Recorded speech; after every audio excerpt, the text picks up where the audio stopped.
अभी एक simple column chart डालेंगे इस टेबल के ऊपर। कॉलम चार्ट डालने के लिए हम नेम कॉलम को सिलेक्ट करते हैं, फिर इंग्लिश को, मैथ को, साइंस को, हिंदी और आईटी को। इस तरह से हमने सभी सब्जेक्ट के columns along with the name column चुनना है। देखो इस तरह से अप टू सोशल स्टडीज़। इसके बाद हम इंसर्ट टैब में जाएंगे। इंसर्ट टैब इधर ऊपर है। इंसर्ट टैब में कॉलम चार्ट, इधर जहाँ पे मेरा कर्सर जा रहा है, क्लिक करने पर हम 2 डायमेंशनल कॉलम चार्ट सेलेक्ट करेंगे। तो ये हुआ कॉलम चार्ट। इसको उठा के थोड़े बगल में हम प्लेस कर सकते हैं इस तरह से। सो वो नीट दिखता है, अच्छा दिखता है। सो इस तरह से हमारा वर्कशीट तैयार हुआ है समरी के साथ यहाँ एंड एक कॉलम चार्ट के साथ। अभी इस कॉलम चार्ट को एक नाम भी दे सकते हैं। इसको सिलेक्ट करके इसमें हम टाइप कर सकते हैं student marks. Student marks. Okay, इस तरह से हमने इसमें टाइप कर दिया और स्टूडेंट मार्क्स का कॉलम चार्ट रेडी है। इसमें सब स्टूडेंट्स के नाम नीचे आए हैं और वो पूरी एक कैटेगरी उनके सब्जेक्ट मार्क्स का कॉलम दिखा रहा है, जिसमें हाईएस्ट मार्क्स विकास स्टूडेंट को मिला है हिंदी वाले सब्जेक्ट में, हिंदी सब्जेक्ट में। फिर सिमिलरली रीटा को भी हिंदी में उससे थोड़े कम मिले हैं। देख के पता चलता है कि कौन हाईएस्ट है और किसको सबसे कम मार्क्स मिले हैं किस सब्जेक्ट में। सो इसीलिए एक कॉलम चार्ट जो है एक प्रकार का ग्राफिकल रिप्रेजेंटेशन है आपके डेटा वैल्यूज़ का, और वो एक झलक में आपको बता देता है कि कौन सा डेटा, किसका डेटा क्या है या फिर किसको क्या मार्क्स मिले हैं। तो this is a very easy way of understanding how to read data from a table and it's in the form of a chart. ऐसे ही हम कॉलम चार्ट की तरह ही पाई चार्ट डाल सकते हैं, मगर पाई चार्ट किसी एक न्यूमेरिकल वैल्यू के ऊपर ही लगता है। यह है पाई चार्ट का नमूना। इस तरह से आता है पाई चार्ट स्टूडेंट मार्क्स का। सो ये क्या हुआ है कि स्टूडेंट के मार्क्स इधर प्लॉट हुए हैं इस पाई चार्ट में। वो इस तरह से दिख रहा है, अलग अलग रंग के अलग अलग स्टूडेंट के मार्क्स है वो। और ये इंग्लिश के मार्क्स हैं। देखो अगर देखा जाए इंग्लिश और नेम कॉलम सिलेक्ट है। सो ये दोनों English and name column select करके इंसर्ट पाई चार्ट करने से इस प्रकार का चार्ट आता है, इंग्लिश कॉलम। सो ये इंग्लिश के मार्क्स वाला चार्ट है। ओके, इस प्रकार से हम पाई चार्ट लगा सकते हैं। अब ये पाई चार्ट कॉलम चार्ट के ऊपर आया है तो मैं इसको थोड़ा नीचे करती हूँ इस प्रकार से।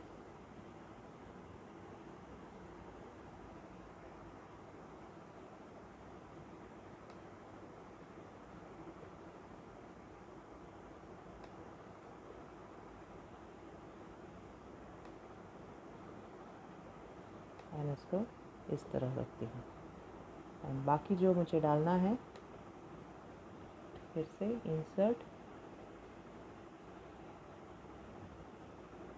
कॉलम चार्ट डालना है तो नेम कॉलम को सिलेक्ट करके पूरा सोशल स्टडीज़ तक सिलेक्ट करती हूँ। Insert column and chart. देखो ये कॉलम चार्ट लग गया।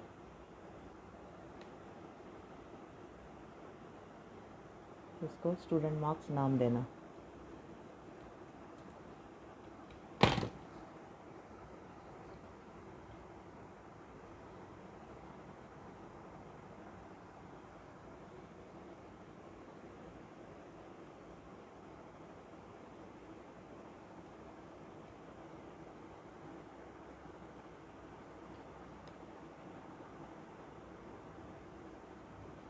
Student and marks.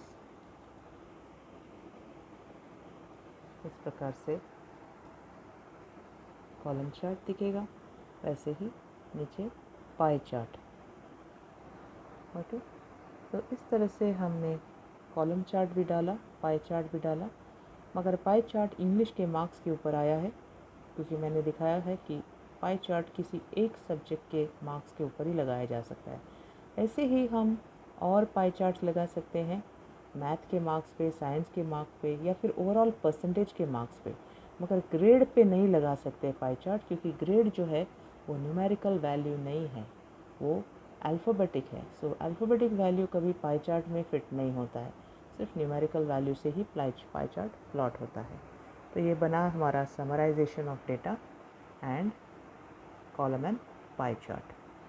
अभी नेक्स्ट जो मैं बताने जा रही हूँ वो है error values, Excel error values, जो अनेक प्रकार के हैं।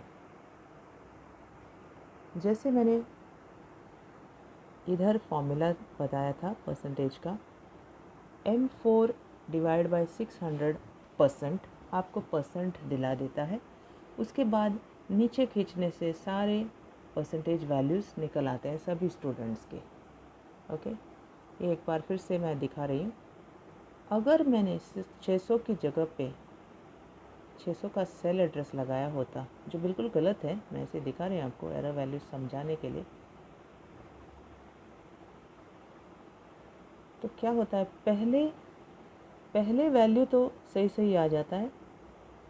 ओके, जो फेल है सही सही है, मगर जब हम इसके ऊपर क्लिक एंड ड्रैग करते हैं इस प्रकार से,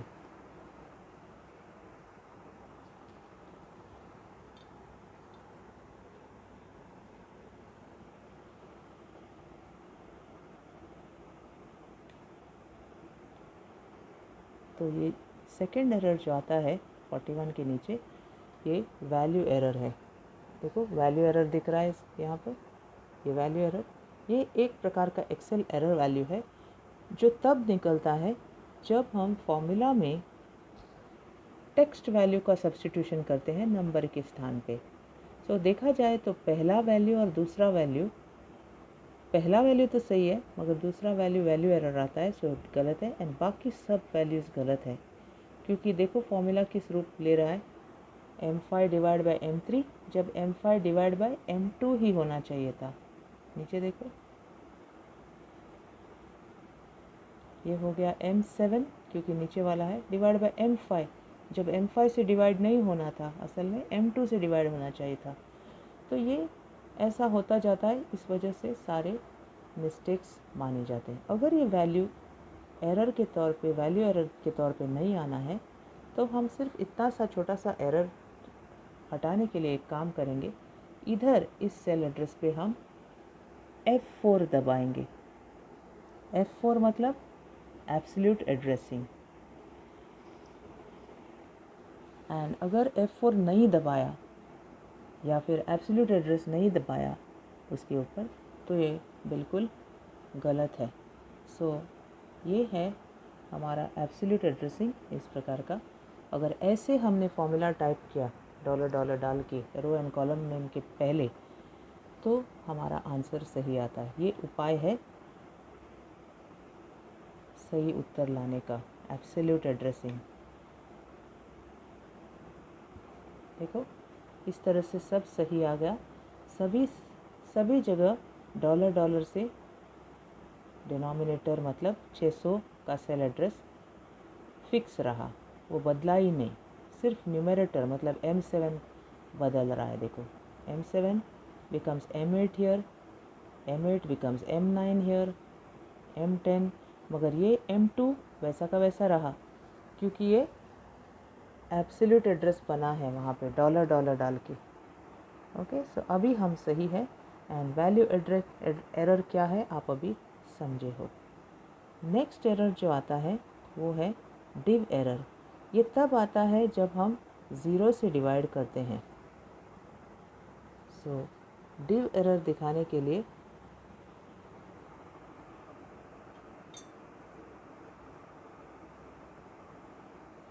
हम 0 से डिवाइड करेंगे, इक्वल टू कोई भी वैल्यू से 78 डिवाइड बाय 0 किया तो आ जाता है डिव एरर, इस प्रकार से। ओके, ये हुआ डिव एरर। एंड इधर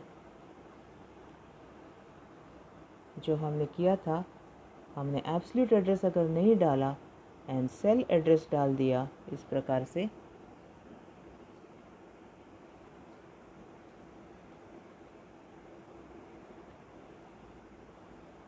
तो वैल्यू एरर आ जाता है।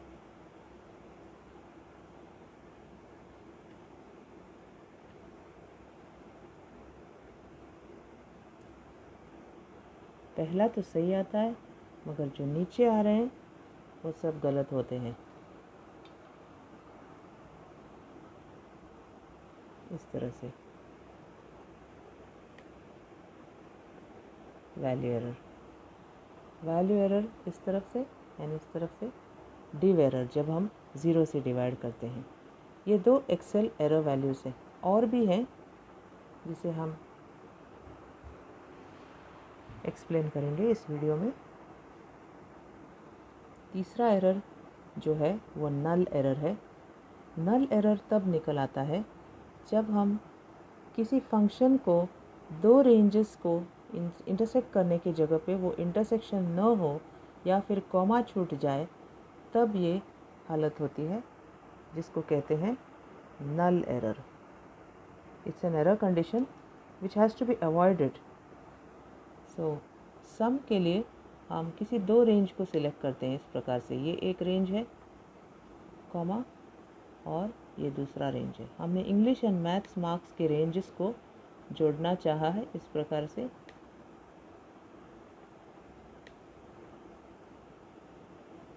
इस प्रकार से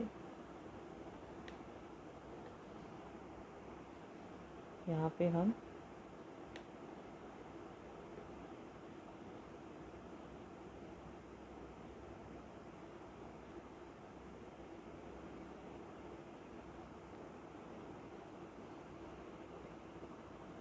H3 से लेके H13 तक सिलेक्ट करेंगे तो हमको मिलेगा टोटल 1207, जो सम टोटल है इन दोनों रेंजेस का। देखो इस प्रकार से। मगर अगर बाय चांस हमने ये कॉमा हटा दिया और कॉमा के स्थान पे स्पेस डाल दिया इस प्रकार से, ओके, तो ये तो इंटरसेक्शन नहीं होता है दोनों रेंजेस का, यानी स्पेस डालने की वजह से नल एरर आ जाता है। डिव एरर हो गया, नल एरर हो गया, वैल्यू एरर हो गया। वैल्यू एरर तब आता है जब किसी वैल्यू को हम टेक्स्ट वैल्यू से डिवाइड करेंगे या फिर किसी भी फॉर्मूला में टेक्स्ट वैल्यू शामिल करेंगे नंबर के स्थान पे। डिव एरर तब आता है जब हम किसी भी वैल्यू को 0 से डिवाइड करते हैं। एंड नल एरर तब आता है जब किसी भी फंक्शन में जब 2 रेंजेस को इंटरसेक्ट करना है कॉमा के साथ, और वो कॉमा हटा कर अगर स्पेस डाला जाए तो नल एरर आता है।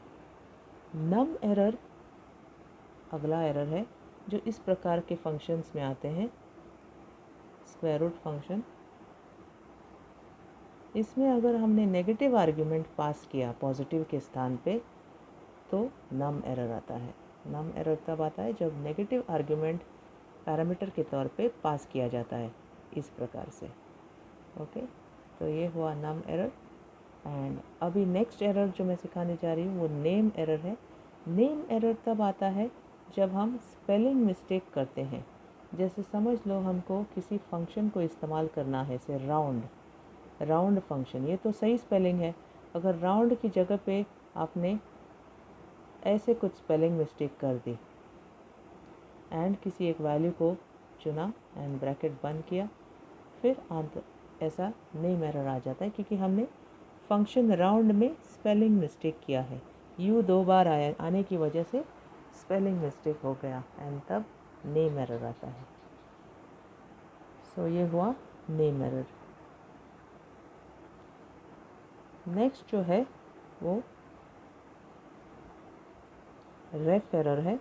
रेफ एरर अगर हम जहाँ पे सेल नहीं है वहाँ अगर सेल की शामिल फॉर्मूला में करते हैं, फॉर्मूला में सेल शामिल करते हैं तो ये एरर आ जाता है। जैसे समझ लो इधर मैं 2 वैल्यूज़ को जोड़ती हूँ। समझ लो ये 100 और उसके साथ ये 100, ये 2 जो हैं अभी सेकंड रो में हैं।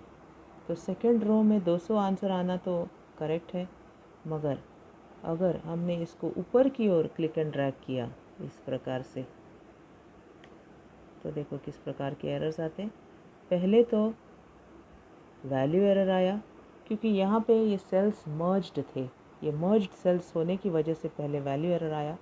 फिर आया रेफ एरर। ये रेफ एरर इसलिए आया क्योंकि इस पहले रो के ऊपर कोई सेल नहीं है, सेल का रेफरेंस नहीं है, इसलिए ये वैल्यू एरर आया है। ओके, सो ये हुए कुछ एरर वैल्यूज़ एक्सेल के, और इससे हमारा वीडियो आज का ख़त्म होता है। Thank you. Practice this over and over again, and good night.